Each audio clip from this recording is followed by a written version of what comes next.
Si vous n'avez jamais vu de zélotes dans l'évangile, parce que le véritable zélote, ce n'est pas notre frère Serge. Moi, je suis un premier zélote. Parce que j'ai donné la définition de ces zélotes-là. Nous sommes des hommes qu'on a déjà tués depuis longtemps. Un cadavre qui marche. Amen. Amen. Le frère Denis va éteindre le chauffage parce qu'il fait chaud.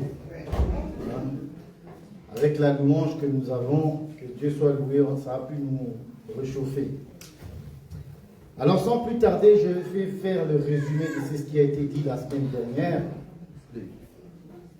Alors la semaine dernière, nous avons poursuivi notre thème qui est le temps des juges. C'est un temps où Israël est en combat pour gagner les territoires. Amen. Pendant ce temps-là, nous voyons comment Dieu a fortifié son peuple.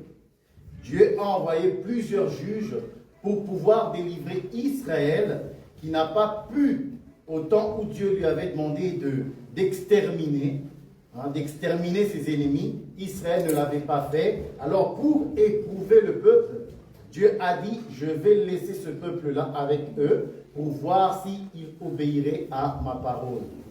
Alors, pendant tout ce temps, il y a eu des guerres entre Israël avec ses contemporains madianites, phérésiens et tous ceux qui l'entouraient, ces nations-là. Et Dieu, à chaque fois, lorsqu'Israël péchait, Dieu envoyait un juge pour les délivrer. Et la Bible nous dit que pendant le temps du juge, la paix régnait en Israël. Mais lorsque le juge mourait, Israël retournait dans l'idolâtrie. Amen. Alors, nous avons vu dernièrement les signes que Dieu a fait avec Gédéon. Et nous avons interprété ces signes-là de la toison et du terrain. En disant que oui, la toison représente tout simplement le corps de notre Seigneur Jésus-Christ étant animal, c'est-à-dire le corps de l'homme, qui doit être tondu, c'est-à-dire on doit lui enlever toute sa gloire, parce qu'en réalité, lorsqu'on tond l'animal, c'est un peu caractérisé dans un symbolisme comme étant la chevelure de cet animal-là, la fourrure de cet animal. Or, lorsqu'on enlève la chevelure, vous savez, dans l'histoire de Samson, ça veut dire qu'il va perdre toute sa force. Mais dans cette histoire, nous savons que cette chevelure a été donnée ensuite à la femme. Or, la femme, c'est la femme qui était païenne.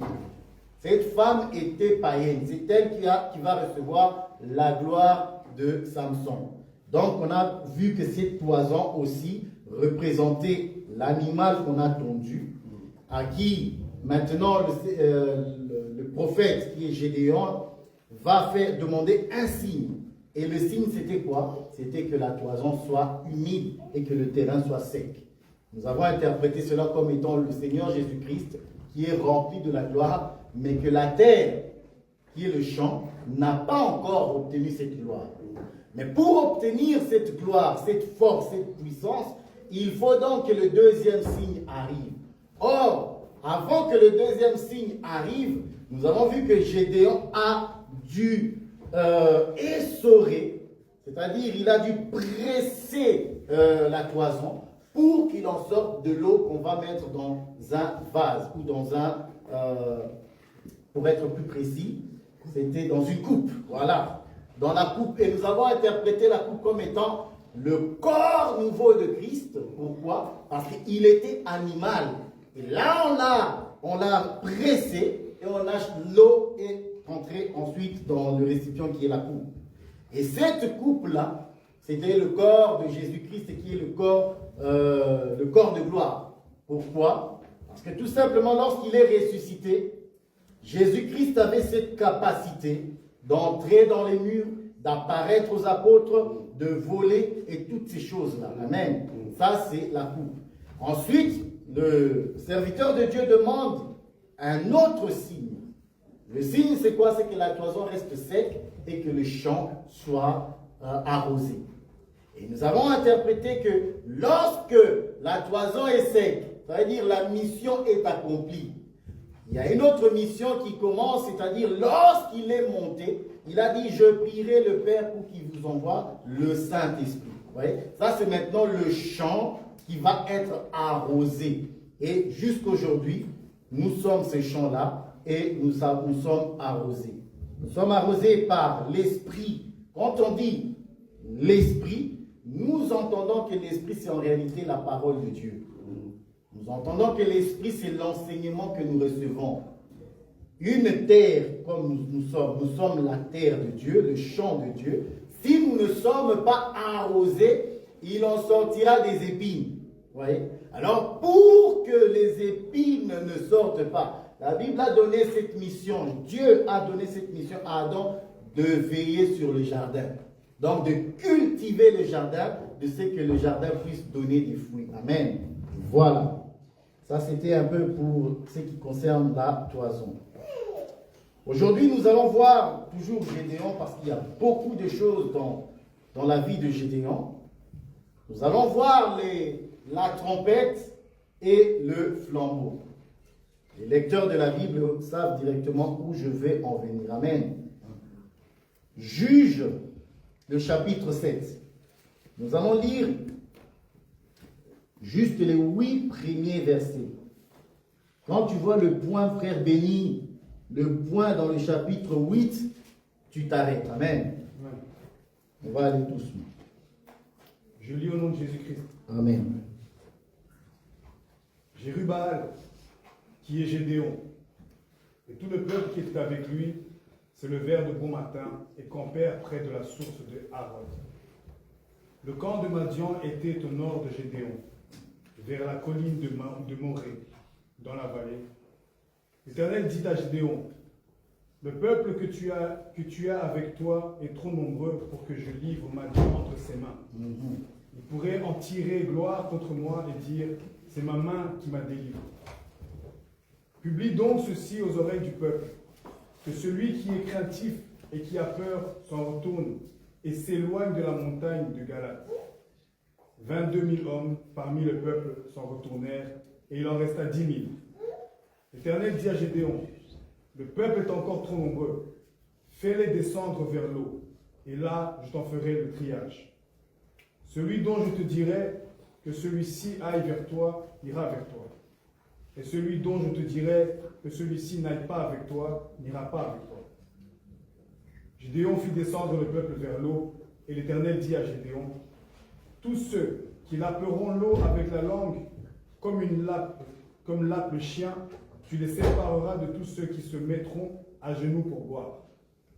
Ceux qui lapèrent l'eau en la portant à la bouche avec leurs mains furent au nombre de 300 hommes. Et tout le reste du peuple se mit à genoux pour boire. L'Éternel dit à Gédéon, c'est par les 300 hommes qui ont lapé que je vous sauverai et que je livrerai Madian entre tes mains. Que tout le reste du peuple s'en aille, chacun chez soi. On prit les vivres du peuple et ses trompettes, puis Gédéon renvoya tous les hommes d'Israël, chacun dans sa tente, et il retint les 300 hommes. Le camp de Madian était au-dessus de lui dans la vallée. Amen, parole de l'Éternel. Voilà. Donc, nous voyons que Dieu a donné le signe à Gédéon qu'il battra Madian. Amen. Alors, ici la Bible dit au premier verset, Jérubbaal, qui est Gédéon, et tout le peuple qui était avec lui se levèrent de bon matin et campèrent près de la source de Harod. Lorsque Gédéon a sonné de la trompette, le peuple s'est rassemblé autour de lui. Maintenant, il faut commencer la marche.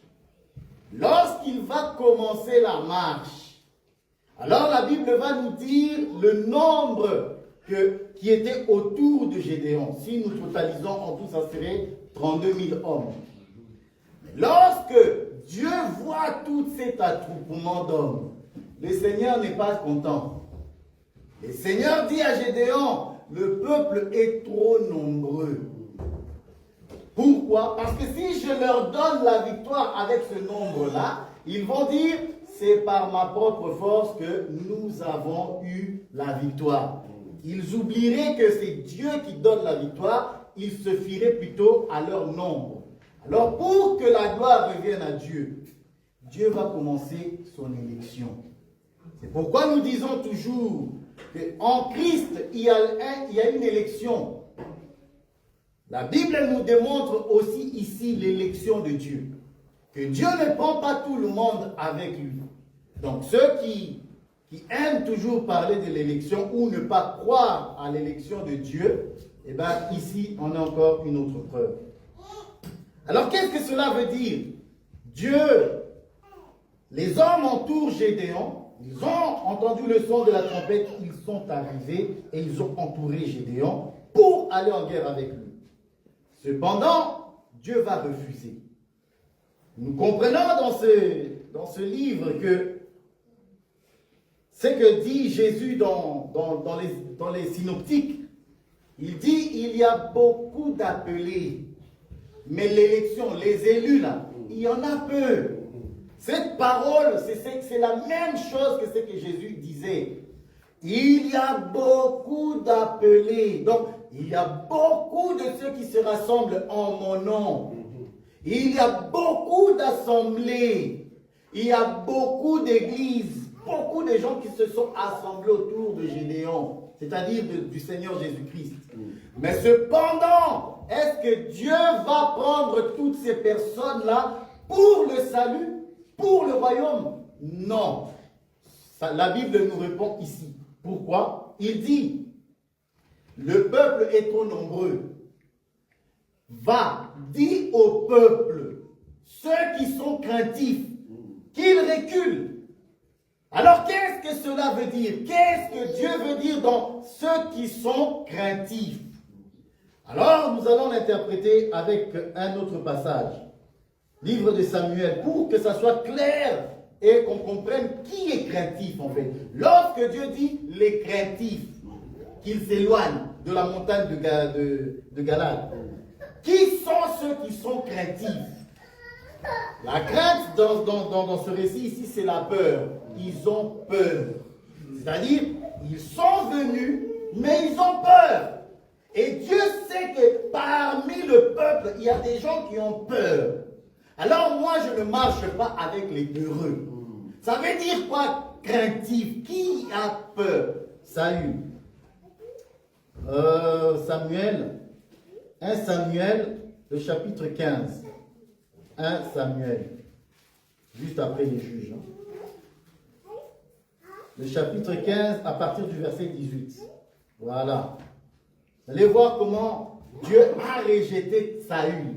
Pourquoi Dieu a rejeté Saül? La Bible va nous donner la réponse. Je vous donne aussi déjà la réponse. La Bible nous dit que Saül était craintif. Vous voyez ça? Lisons à partir du verset 18.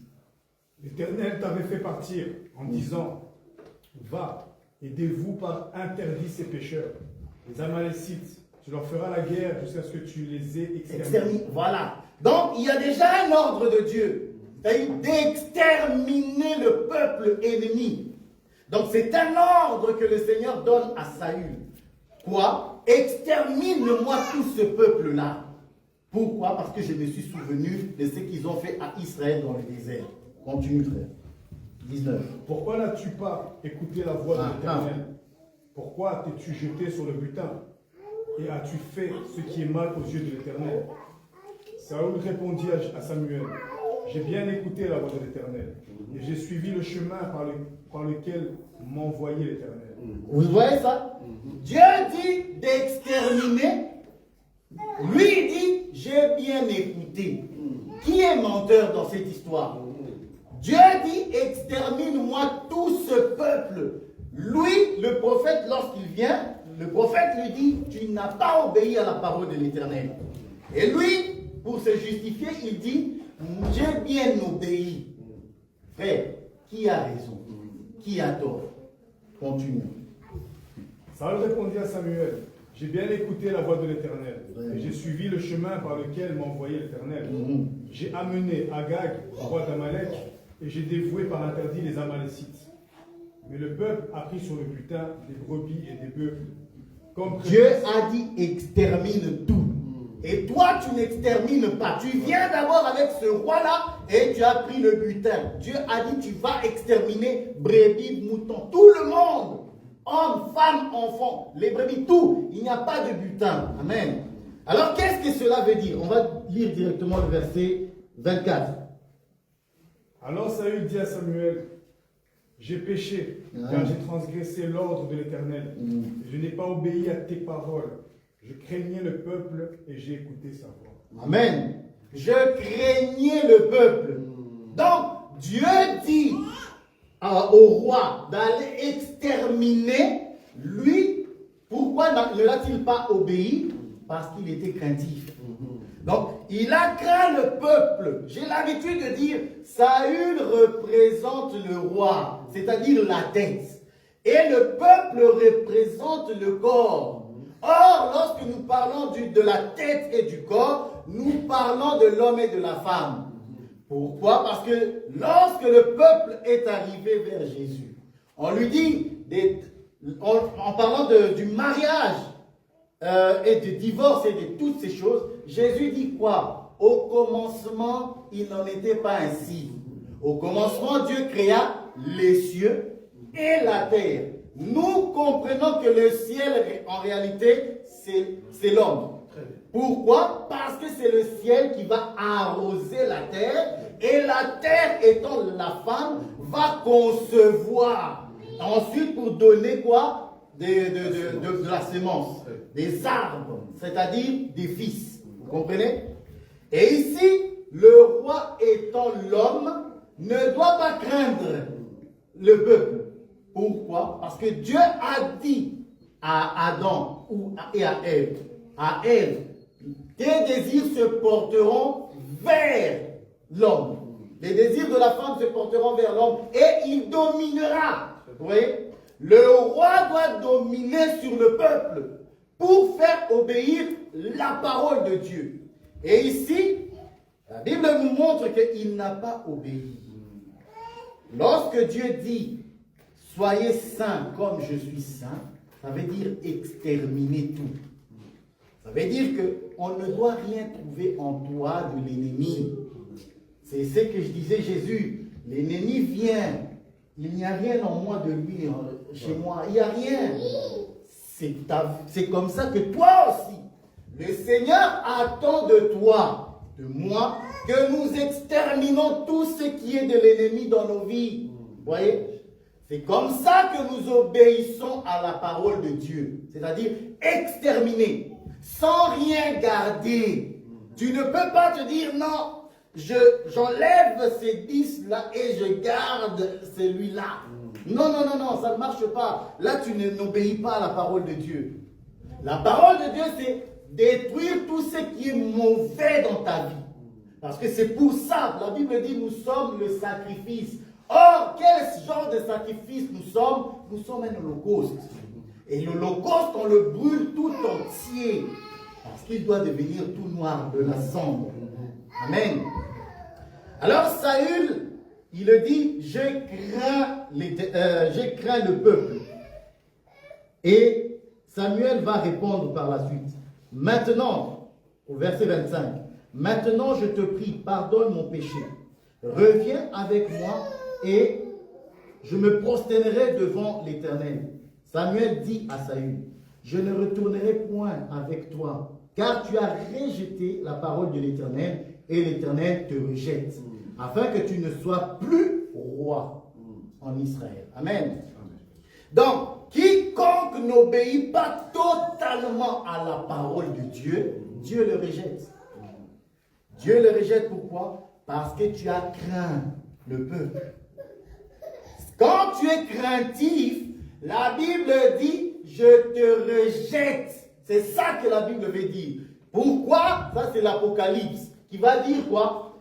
Si tu es tiède, tu es venu certes, mais tu es tiède. Comment savons-nous que tu es tiède? Tu n'obéis pas à toute la parole de Dieu. Tu es encore menteur. Tu es encore idolâtre. Et ça révèle que tu crains en réalité. Pourquoi? Tu ne veux pas totalement obéir à la parole. Tu as peur. C'est ça que ça veut dire. Avoir peur de tout laisser et de suivre Jésus. Amen. C'est ça, être craintif. Quiconque est craintif, la Bible nous dit ici, il dit quoi à Gédéon? Il dit à Gédéon, parce que ça c'est la première élection.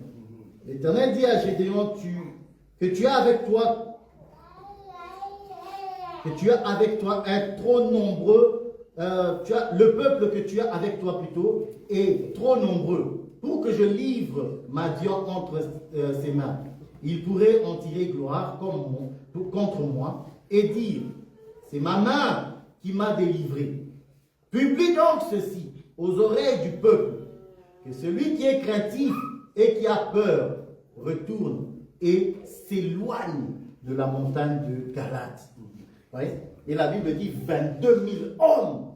Ouais. Donc il y avait plus de 22 000 personnes qui étaient craintives.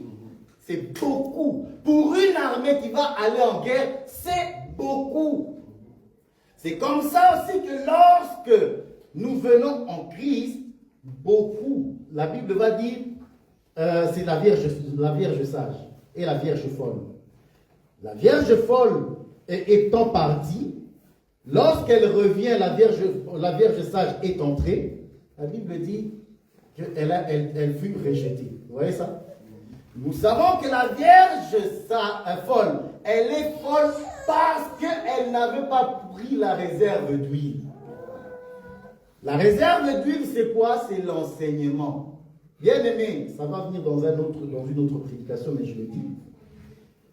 Ceux qui vont être sauvés, ce n'est pas ceux qui ont l'huile. Non, c'est ceux qui ont beaucoup d'huile. C'est ceux qui ont beaucoup l'enseignement. Parce que si tu n'as pas beaucoup d'enseignement, à un moment donné, tu auras besoin de l'enseignement, de l'huile, mais tu n'en auras pas assez. C'est pourquoi nous invitons toujours les chrétiens à venir écouter. Pourquoi? Parce que la prédication, l'enseignement, c'est ça même l'huile que tu mets, que tu rajoutes à chaque fois dans ta vie. Amen. Pourquoi? Parce que le Seigneur revient et si tu n'es pas la Vierge sage, tu n'entreras pas. Amen. Ça c'était au passage. 22 000 hommes parmi le peuple s'en retournèrent et il en resta 10 000. L'Éternel dit à Gédéon, le peuple est encore trop nombreux. Donc, 22 000 sont partis, mais ce n'est pas suffisant pour Dieu. Vous voyez comment Dieu fait son élection? Le royaume des cieux, ce n'est pas quelque chose que tu vas avoir facilement. Il y a des critères. Dieu a des critères des personnes qui vont hériter le royaume. Tu peux venir ici, gloire à Dieu. Tu as entendu la trompette, gloire à Dieu. Cependant, tu dois te conformer aux critères de Dieu pour l'héritage du royaume. Si tu es craintif, ça ne va pas le faire. Alors le Seigneur va dire à Gédéon, maintenant l'épreuve de l'eau. Vous voyez? Emmène ce peuple dans l'eau. Pourquoi? Parce que ceux que je vais te montrer, ceux qui vont boire en apportant de l'eau dans leur bouche, ceux-là tu les mettras à côté. Ceux qui vont s'agenouiller, ceux-là tu vas les éloigner de l'armée. Amen. Ça veut dire quoi? Bien aimé, lorsque nous venons à l'assemblée, parce qu'en réalité, la prédication, c'est ça même l'eau. L'enseignement, c'est ça l'eau. Selon que Jésus va dire, la parole va nous dire, je suis l'eau de vie. Amen. Lisons un peu ce verset, j'aime beaucoup ça. Lorsqu'il voit la femme samaritaine. Amen. C'est Jean 4. Jean 4. Jean 4.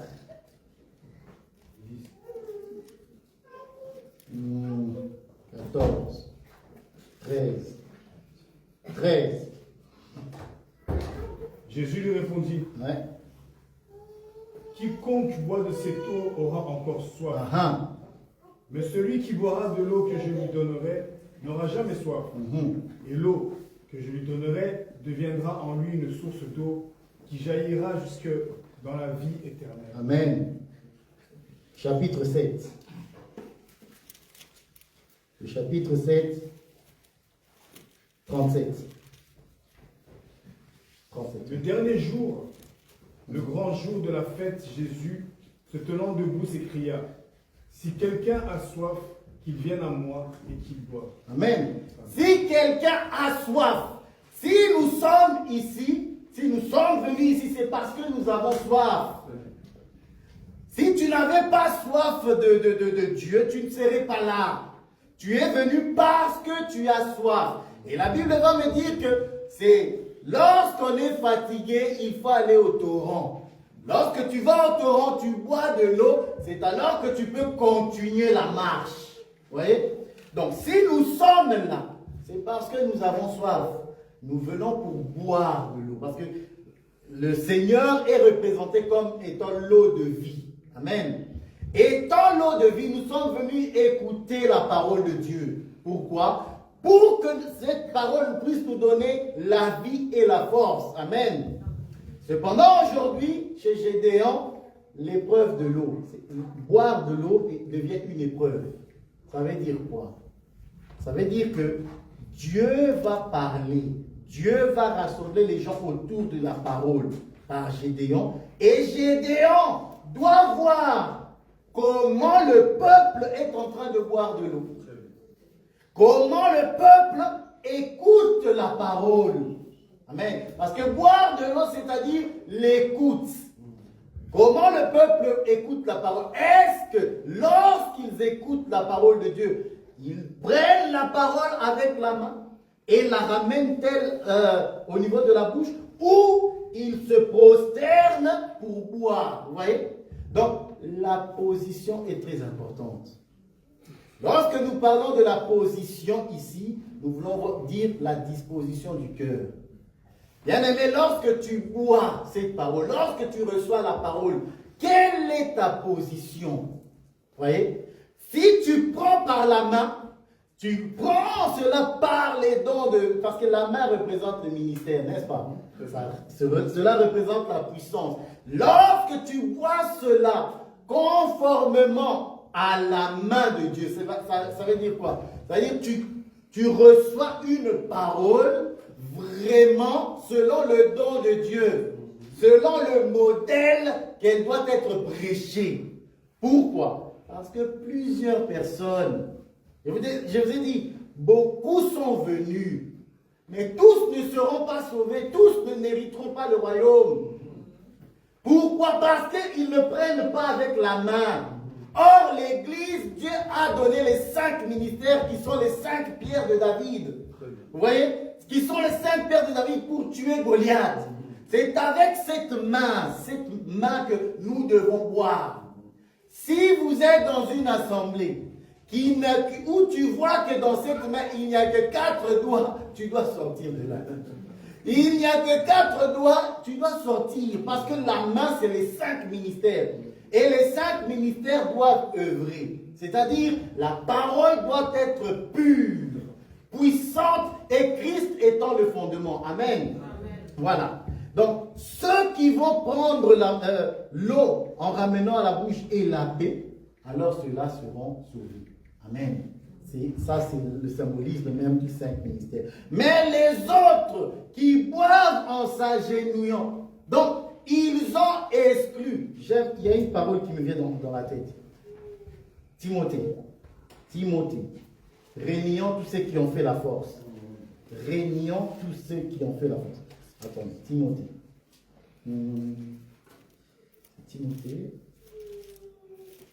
Où est ça, Voilà, Timothée chapitre 3. 2 Timothée. 2 Timothée, chapitre 3, à partir du verset 4. Oui, on va juste lire ce. Traître, emporté, enflé d'orgueil, aimant le plaisir plus que Dieu, ayant l'apparence de la piété, mais reniant ce qui en fait la force. Éloigne-toi de ces hommes-là. Éloigne-toi de ces hommes-là. Pourquoi? Parce qu'ils renient la vérité.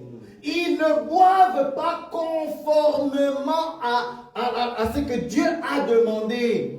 Vous voyez? Ce sont des hommes, ils vont au torrent. Ils vont boire de l'eau. Ce sont des prédicateurs. Ce sont des prophètes, des apôtres. Mais ils n'utilisent pas la main de Dieu. Le don, ils n'ont pas le don de Dieu. Ils n'ont pas la main. Dieu ne leur a pas donné la force. Il a dit ça à Jérémie. Je n'ai pas parlé, mais ces prophètes ont couru et ils ont commencé à prophétiser en mon nom. Mais je ne les ai pas envoyés. Vous voyez? Il y a beaucoup de gens comme ça qui prêchent la parole, mais ils réunissent ceux qui ont fait la force. C'est-à-dire le don de Dieu, l'appel. Dieu te donne un mandat, une force, une autorité pour œuvrer. Vous voyez? Donc, ces gens-là, ils sont comme ces soldats qui viennent et qui n'utilisent pas la main. Donc, ils n'utilisent pas la puissance de Dieu. Ils boivent comme des sauvages. Or, il y avait juste 300 hommes qui ont pris la main et qui ont ramené. Et la Bible me dit ceci. Prends ces gens-là, chasse-les. Écoutons ce qu'il dit. La Bible dit, vous prendrez leurs vivres. Juge. Ah, juge. Gédéon. Dieu parle tantôt d'une manière, tantôt d'une autre. Dieu est magnifique. Parce que tout ce que Jésus va accomplir, tout ce qui va être prêché par les apôtres, ça a déjà été dit par les prophètes en énigme. Amen. Et nous interprétons l'énigme. Jésus-Christ étant la pierre angulaire. Amen. Il dit, Gédéon, verset 5, frère. Chapitre 7, verset 5. Gédéon fit descendre le peuple vers l'eau, et l'Éternel dit à Gédéon, tous ceux qui lapperont l'eau avec la langue, comme lappe le chien, tu les sépareras de tous ceux qui se mettront à genoux. Ceux qui lappèrent l'eau en la portant à la bouche avec leurs mains furent au nombre de 300 hommes, et tout le reste du peuple se mit à genoux pour boire. L'Éternel dit à Gédéon, c'est par les 300 hommes qui ont lappé que je vous sauverai et que je livrerai ma dian entre tes mains. Que tout le reste du peuple s'en aille, chacun chez soi. Que tout le peuple s'en aille, chacun chez soi. Continue, s'il te plaît. On prit les vivres du peuple et ses trompettes. On prit les vivres du peuple. Ça veut dire que ce peuple-là avait la parole en eux. Les vivres, c'est la parole. C'est ce qui va te faire vivre. C'est la nourriture. Donc, on va leur prendre toute leur nourriture et les trompettes. Pourquoi? Parce que ces gens-là, ils n'en ont plus besoin. Ça, c'est le temps où l'Église est partie. Vous voyez? Lorsque nous partons, bien aimés, nous savons que nous sommes les nations et que la pluie de Dieu est chez nous. Gloire à Dieu. Mais il y a un temps pour tout. Le temps de la grâce va prendre fin un jour. Et la grâce va retourner en Israël. Et la Vierge, nous disons bien, il faut faire la différence. La Vierge folle, ce n'est pas les 144 000. La Vierge folle, c'est cette église-là, au temps de la grâce, était négligente. Vous voyez? Ça, c'est la Vierge folle. Et nous savons que ces gens-là, Dieu va prendre la nourriture. Parce que, en ce temps-là, lorsque tu vas prier, Dieu ne va plus exaucer. Dieu ne va plus écouter la prière. Donc, ils n'ont plus besoin de la parole des vivres. Ils n'ont plus besoin de la trompette. Pourquoi? Parce que la trompette, c'est en réalité, lorsque nous parlons de la trompette, non seulement ça rassemble le peuple, c'est aussi pour manifester. C'est la prédication que nous signalons vers le Seigneur. Amen. Donc, ces gens-là, ils n'auront plus besoin de cela. Donc, il faut les chasser, qu'ils s'en aillent chez eux. Et nous connaissons leur suite et leur fin. Leur fin, ils vont mourir.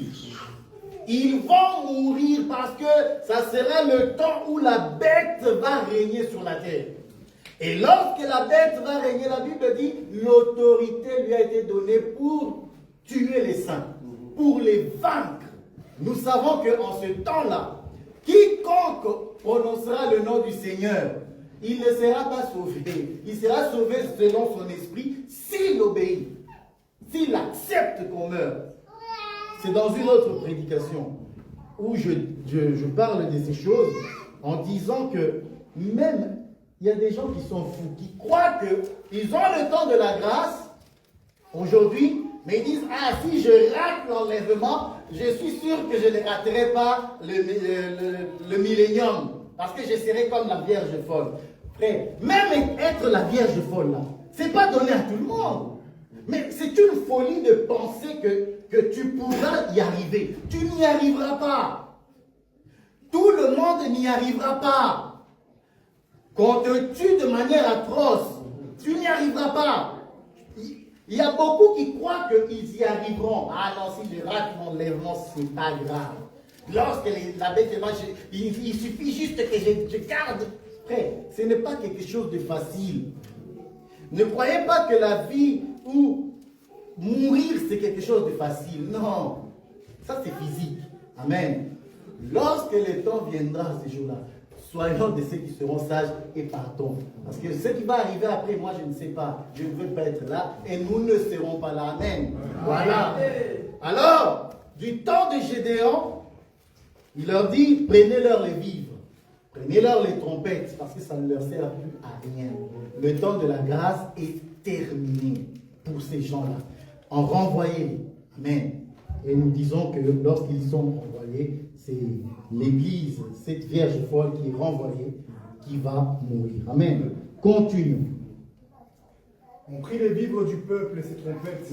Puis Gédéon renvoya tous les hommes d'Israël, chacun dans sa tente. Il retint les 300 hommes. Le camp de Madian était au-dessus de lui. Verset 9. L'Éternel dit à Gédéon, pendant la nuit, lève-toi, descends au camp, car j'ai livré entre tes mains.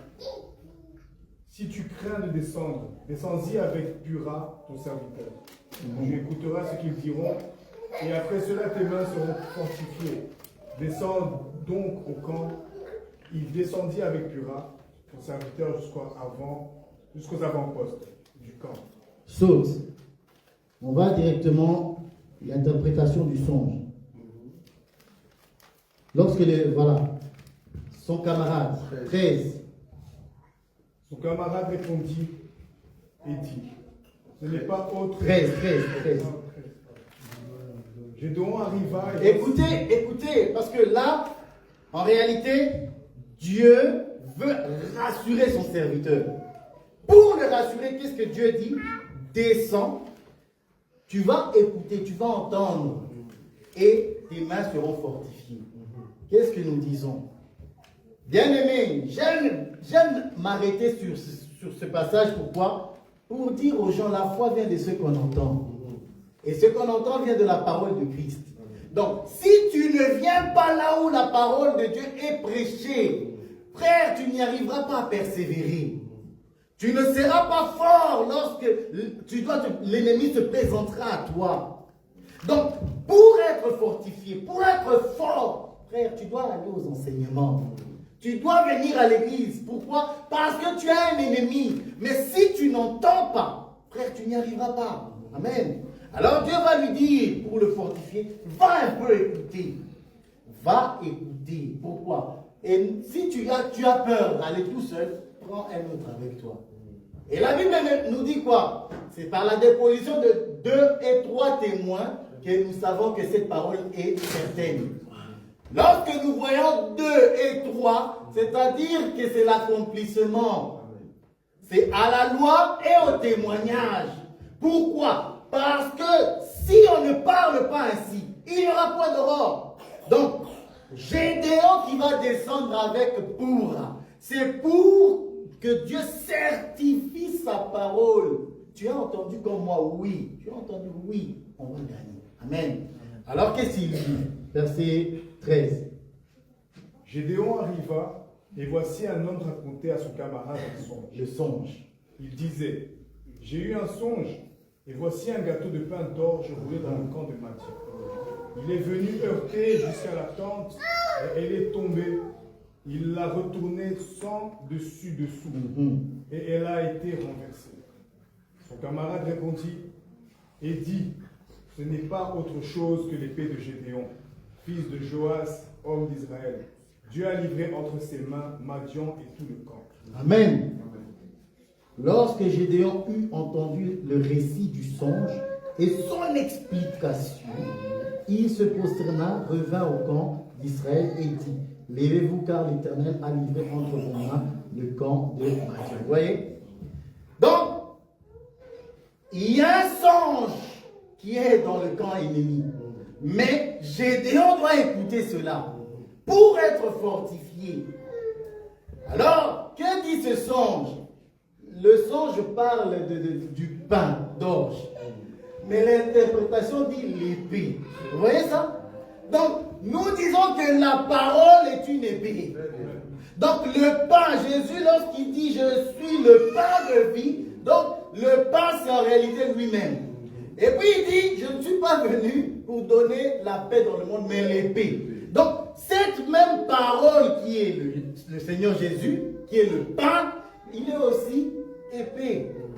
Donc, si tu manges la parole, si tu reçois la parole de Dieu, c'est-à-dire tu as l'épée aussi. Tu as le pain et tu as l'épée. Pourquoi? Parce que Gédéon qui va écouter ce récit, il va dire, le récit va dire, ce n'est pas autre chose que l'épée de Gédéon. Vous voyez? Donc, lorsque tu vas écouter la prédication, frère, que dit cette prédication? La postérité de la femme t'écrasera la tête. Vous voyez? Lorsque tu entends la parole, tu écoutes la parole et ce qu'elle dit, tu es victorieux. Pourquoi? Parce que nous savons que cette parole s'est accomplie à la croix. Et lorsque nous levons les yeux vers la croix, nous écoutons la prédication qui nous justifie, qui nous donne la force face à l'ennemi, qui nous guérit, oui, parce que la parole de Dieu guérit aussi. Lorsque tu es malade, la Bible dit, par ses meurtrissures, nous sommes guéris. Donc, lorsque tu écoutes cette parole, il y a dans cette parole la guérison. Donc, Gédéon qui va écouter cela, il va être fortifié. Pourquoi? Parce qu'il n'a pas seulement écouté le récit, mais il a aussi écouté son interprétation. Quand il n'y a pas une interprétation dans les Écritures, c'est la lettre qui tue. Voilà. Une prédication, surtout lorsque, parce que la Bible parle en énigme, en parabole, en songe. S'il n'y a pas d'interprétation de songe, il y a la mort. Tu vas mourir. Parce que c'est tout ce qu'on te donne là, c'est la loi. Or, l'interprétation, c'est ça même que Paul va dire, l'esprit vivifie. Ça, c'est lorsque la prédication est interprétée. Comment? Jésus-Christ étant la pierre angulaire. Lorsque nous interprétons les Écritures, nous voyons dans toutes les Écritures l'accomplissement en Jésus. C'est comme ça que nous, Église, nous sommes fortifiés. Si vous entendez, vous voyez un pasteur qui prêche, même s'il a 10 000 membres, même s'il a 20 000 membres, bien aimé, il ne prêche pas. C'est la mort qu'il est en train de prêcher. Amen.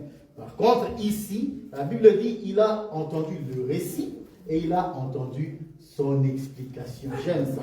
Amen. On ne va pas s'attarder là-dessus. Nous continuons. Alors, verset 16. Il divisa en 3 corps les 300 hommes. Nous y sommes enfin. Et il leur remit à tous des trompettes et des cruches vides, avec des flambeaux dans les cruches. Frère, attends un peu. Juste un petit commentaire. Bien aimé, il faut aimer le symbolisme. Amen. Lorsque tu sais interpréter les symboles, bien aimé, la Bible est tellement remplie de symboles. Tu ne peux prendre plaisir à la parole de Dieu que s'il y a interprétation. Quand il n'y a pas d'interprétation, tu ne vas pas trouver de plaisir à lire ça.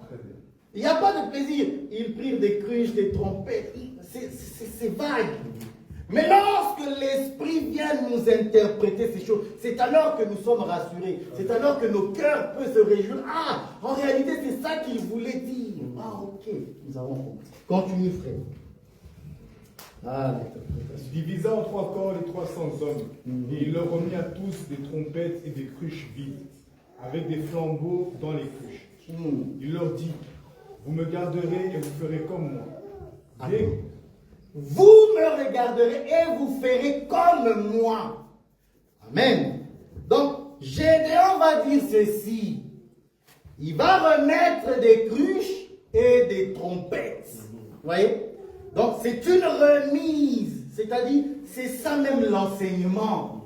Lorsque nous prêchons, lorsque nous enseignons, lorsque vous venez à l'enseignement, c'est une remise de cruches et des trompettes. Mais dans la cruche, il faut mettre quelque chose. Le flambeau. Amen. Pourquoi? Parce que Gédéon va dire ceci. Vous me regarderez et vous ferez ce que je fais. C'est comme ça que nous savons qu'un chrétien doit être disciple et imitateur de Christ. Amen. Quand tu ne fais pas, tu ne regardes pas comment lui va marcher, tu feras l'inverse de ce que lui fait. Amen. Et c'est comme ça qu'on va aussi t'arrêter.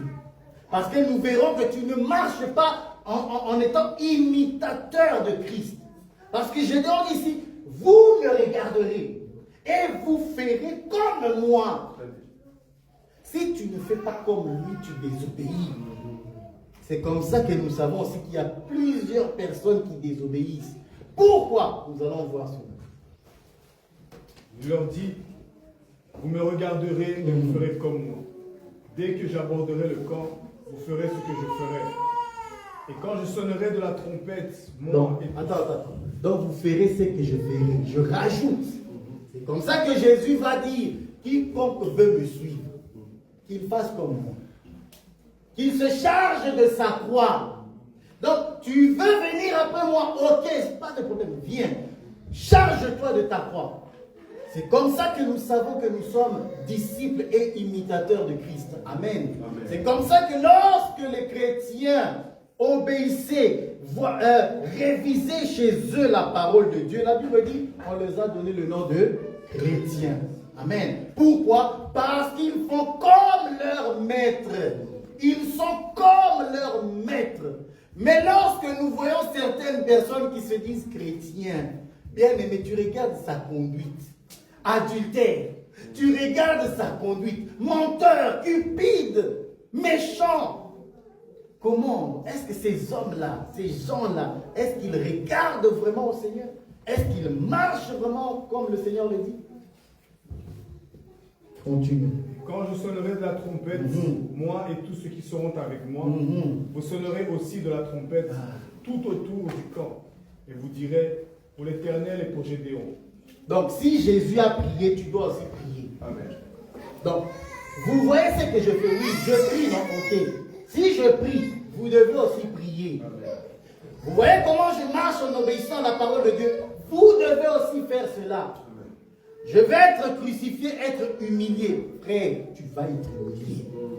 Ne crois pas que tu as accepté le Seigneur, il n'y aura pas l'humiliation. Non, il y aura l'humiliation. Il y aura le châtiment. Et la Bible va me dire que puisque nous sommes enfants, nous participons au châtiment. Pourquoi? Il nous châtie pour un temps. Pourquoi? À cause de l'héritage. Donc, tu vas faire comme lui. Ce qui est arrivé à Jésus, là, ça va aussi t'arriver. Jésus a été appelé Belzébul. Toi aussi, on va t'appeler Belzébul. Jésus a été rejeté. Tu vas être rejeté. Par ta propre famille, par tes amis, tu vas être rejeté. Et ça, il faut le savoir. Continue, mon frère. Ah. Gédéon et les 100 hommes abordèrent le camp. 19. Gédéon et les 100 hommes qui étaient avec lui arrivèrent au bord du camp. Au commencement de la veille du milieu, comme on venait de placer les gardes, ils sonnèrent de la trompette et brisèrent les cruches qu'ils avaient à la main. Amen. On va aller doucement. Donc, ils ont remis les cruches et les trompettes. Et dans les cruches, on a mis quoi? Des flambeaux. Pendant la nuit. J'aime ça. Donc, pendant la nuit, parce que les choses doivent être faites pendant la nuit. Pourquoi? Parce que c'est pendant la nuit que Dieu est venu dans le jardin parler à Adam. C'est pendant la nuit. Donc, les choses, le sacrifice de Dieu, l'animal qui est tué, il est tué la nuit. Or, que veut dire le vase? Que veut dire le flambeau dans le vase? Que veut dire la trompette? Or, le vase est formé par l'argile, par le potier. Ça, nous disons directement que c'est le corps. Parce qu'il dit, tu m'as formé un corps. C'est-à-dire, toi le potier, tu m'as formé un corps. Pourquoi? Pour faire, oh Dieu, ta volonté. Donc, la distribution de ce vase-là, nous savons que c'est l'enseignement de Jésus-Christ. Étant homme et étant Dieu. Comment savons-nous qu'étant Dieu? Parce que la Bible dit, le flambeau était à l'intérieur. Or, le flambeau, c'est une lampe. Et cette lampe-là doit éclairer la maison comme le chandelier. Amen. Et dans ce texte, la Bible va me dire, vous allez faire ce que je fais. Qu'est-ce qu'il va faire? C'est quoi le mouvement prophétique? Le mouvement prophétique, c'est que vous allez briser le vase. Or, lorsqu'on va briser le vase, c'est Moïse qui est en train de frapper le rocher. En frappant le rocher, en frappant le vase va se briser. Donc, le corps de Jésus-Christ va se briser à la croix. Mais lorsque le corps va se briser, qu'est-ce qu'on va retirer? On va retirer le flambeau. Ah, ça c'est le corps, c'est Dieu, la divinité de Dieu qui était cachée en Jésus-Christ. Aujourd'hui, cette divinité n'est plus cachée, elle est donnée à l'Église. Pourquoi? Pour éclairer son peuple. Voilà, j'aime ça. J'aime ça. La cruche étant brisée, on va prendre le flambeau de la main gauche et on va prendre la trompette. Amen. C'est comme ça que nous savons que la distribution de l'enseignement, la remise de l'enseignement en soi, c'est en réalité toutes ces choses. Le vase brisé et le flambeau. Pourquoi? Parce que maintenant, la prédication que nous allons enseigner, c'est la mort. C'est le vase brisé. Et ce que nous avons entre nos mains, c'est la puissance. C'est comme ça que Jésus va dire, attendez, vous recevrez dans quelque temps l'Esprit de Dieu survenant sur vous, alors vous serez mes témoins. C'est comme ça que nous savons que Dieu nous a donné son esprit. Nous gardons son esprit de la main gauche et de la main droite, nous avons les trompettes. Mais pour faire quoi avec les trompettes? La trompette, c'est en réalité pour faire retentir la prédication. Amen. La prédication étant retentie, nos ennemis, ils vont fuir. Amen. Amen. Nous allons lire un verset aussi qui me vient vite fait dans le livre de Rois. Roi 13. Là, j'aime ça. Les trompettes retentissantes. Ok. Un roi, je crois, c'est Roboam. C'est Roboam, cet enfant. Il se battait contre Jéroboam. Ok, je sais que c'est qui. Bon, d'accord. Attendez. Non, verset 13. Chapitre 13 plutôt, excusez-moi. Chapitre 13. Amen.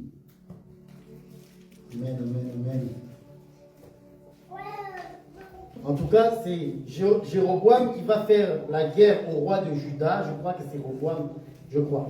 Alors, Roboam va lui dire ceci. Il va dire à Israël, ne nous faites pas la guerre, parce que vous allez perdre dans ce combat. Pourquoi? Parce que nous avons avec nous les sacrificateurs qui offrent chaque matin les offrandes. Nous avons avec nous les trompettes retentissantes.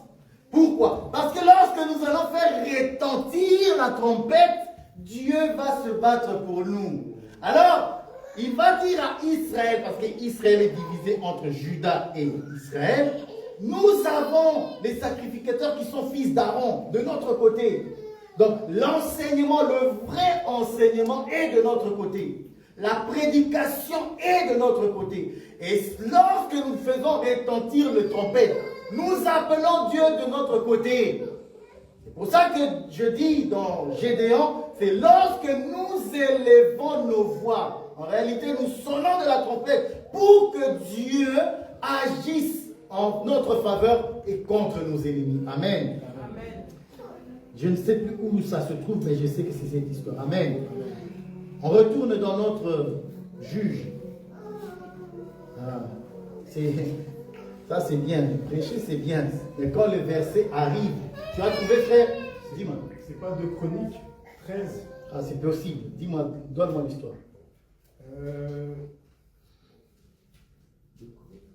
Verset 12. Voici Dieu et ses sacrificateurs sont avec nous. C'est ça. C'est ça. 2 Chroniques 13. Ok, 2 Chroniques 13. Verset 12. Ok, vas-y. Voici Dieu et ses sacrificateurs sont avec nous. À notre tête, et nous avons les trompettes retentissantes. Voilà. Pour les faire résonner contre vous. Ah. Enfants d'Israël. Enfants d'Israël. Ne faites pas la guerre. guerre. Ne faites pas la guerre. Le Dieu de vos pères. Ne nous faites pas la guerre. Nous avons les sacrificateurs avec nous. Les trompettes sont avec nous. Nous avons la prédication. Cette prédication qui nous rassemble ici. Lorsque nous faisons retentir cela. La Bible dit dans Gédéon, lorsqu'ils ont brisé la cruche, ils ont pris les flambeaux, ils ont sonné de la trompette, et l'Éternel est descendu confondre leurs ennemis. Lis-moi ça s'il te plaît, frère, comme ça on clôture.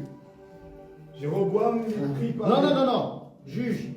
Retourne dans Juge. Merci, ça c'était juste pour voir les trompettes retentissantes. Juge. 20. Les trois corps sonnèrent de la trompette et brisèrent les cruches. Ils saisirent de la main gauche les flambeaux et de la main droite les trompettes pour sonner. Ils s'écrièrent épée pour l'Éternel et pour Gédéon. Ils restèrent chacun à sa place autour du camp et tout le camp se remit à courir, à pousser des cris et à prendre la fuite. Les 300 hommes sonnèrent encore de la trompette et tout le camp d'Éternel leur fit tourner l'épée les uns contre les autres. Le camp s'enfuit jusqu'à Beth-Shita, vers Tserera, jusqu'au bord d'Abel-Méola, près de Tabat. Amen. Lorsque nous écoutons la prédication, c'est-à-dire le Seigneur nous remet son enseignement. Pourquoi le remet-il? Parce qu'il faut que nous puissions battre Madian. Mais comment allons-nous battre Madian? Comment allons-nous vaincre nos ennemis? C'est avec la trompette et le flambeau. Donc, ayant la prédication de la croix, le témoignage de Jésus-Christ, l'enseignement, bien-aimé, je te rassure, lorsque tu pries, l'Éternel entend. Amen. Lorsque tu sonnes de la trompette, le Seigneur attend. Il entend. Donc, quand tu vois que le Seigneur ne bouge pas, c'est toi qui crois qu'il ne bouge pas. La Bible me dit ici, les ennemis, ils se sont tués entre eux. Amen.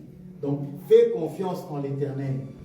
La parole que tu reçois, le Seigneur t'a remis la prédication, il t'a donné l'enseignement, c'est pour que tu puisses faire retentir cela. Et lorsque tu fais retentir la trompette, en tout cas, le Seigneur agit puissamment contre tes ennemis. Que Dieu bénisse sa parole.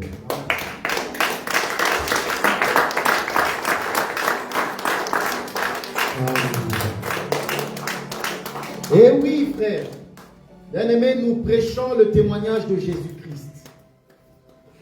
Et ce témoignage nous annonce la victoire. Elle ne nous annonce pas autre chose que la victoire de Jésus pour nous. Pourquoi? Parce que c'est lui qui est notre époux.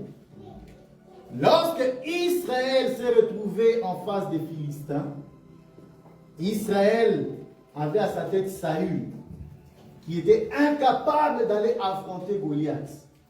Mais lorsque David, l'homme selon le cœur de Dieu, est arrivé, c'est lui qui est entré en bataille, en guerre, en combat avec Goliath et il a vaincu. Et lorsque David a vaincu, le peuple fut fortifié. Vous voyez ça? Donc, c'est comme ça que l'époux, Jésus-Christ, qui est le vrai David, il est allé à la croix Et c'est ce que nous prêchons. Nous sommes fortifiés parce qu'il a vaincu. Et aujourd'hui, nous savons que nous avons la victoire sur nos ennemis. Amen. Seulement, ne sois pas craintif. Ne soyons pas des hommes qui avons peur. Peur de tout quitter pour Dieu. Si tu dois quitter quelque chose, n'aie pas peur d'abandonner ce péché-là. Il ne faut pas avoir peur, tu ne vas pas mourir. Tu ne vas pas mourir si tu as quitté les anciens amis. Tu ne mourras pas. Amen. Et lorsque nous écoutons la parole, soyons-en sûrs de l'écouter de la bonne manière possible. Amen. Alors sans plus tarder, j'inviterai l'Église à se lever et à prier. Alors nous allons prier. Parce que nous sommes au 21e jour de notre jeûne, donc à la clôture de notre jeûne, n'est-ce pas? J'espère que tout le monde était là à 5 heures. Et j'espère aussi que tout le monde était là au soir, lorsqu'il y avait prière. Amen. C'était psaume combien? Psaume 103. 133. 103. 103. Je vais lire le psaume qui nous a accompagnés tout au long de notre prière. Comme ça, on ne va pas faire des choses n'importe quoi. Psaume 103, c'est ça? 130? 132. C'était 132. Faire briller ma couronne. 132. Oui, 132. 132, le verset. Je crois 12. Ah oui.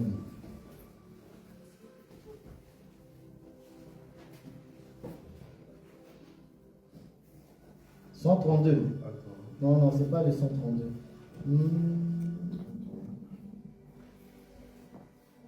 Attendez. C'est le 100. Je sais que c'était de ce côté gauche. Et moi, je retiens les versets en fonction de l'emplacement. 18. Oui. Ah, c'est le psaume 18. Non, 132. 132, 18. Ok. Ah, ouais, voilà. Juste devant. Amen. Alors, tout au long de la prière, c'est ce psaume qui est revenu. Et ce psaume dit quoi? Le verset 18. Je revêtirai de honte tes ennemis, et sur lui brillera sa couronne. Amen. Là, le Seigneur parle de son peuple, de son roi. Il dit, je revêtirai de honte. Donc, les ennemis seront revêtus de honte. Mais sur nous, notre couronne va briller. Amen. Pour que la couronne brille, frère, tu dois avoir le flambeau. Tu dois avoir la trompette. Amen. Tu ne dois pas être craintif. Tu dois être un homme qui marche avec cette foi. J'abandonne tout pour le royaume. Et le Seigneur me gardera.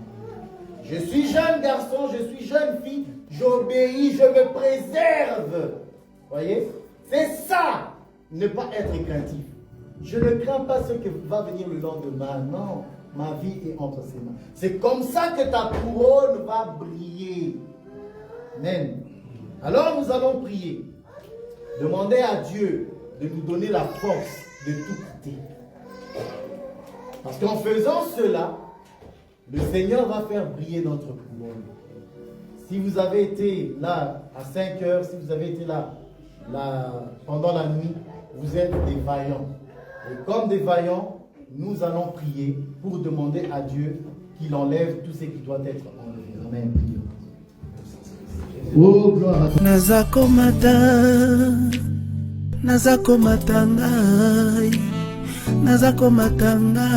C'est bon par la grâce de Dieu. Que Dieu vous bénisse. Amen. Amen. Ciao. Ciao, ciao, ciao.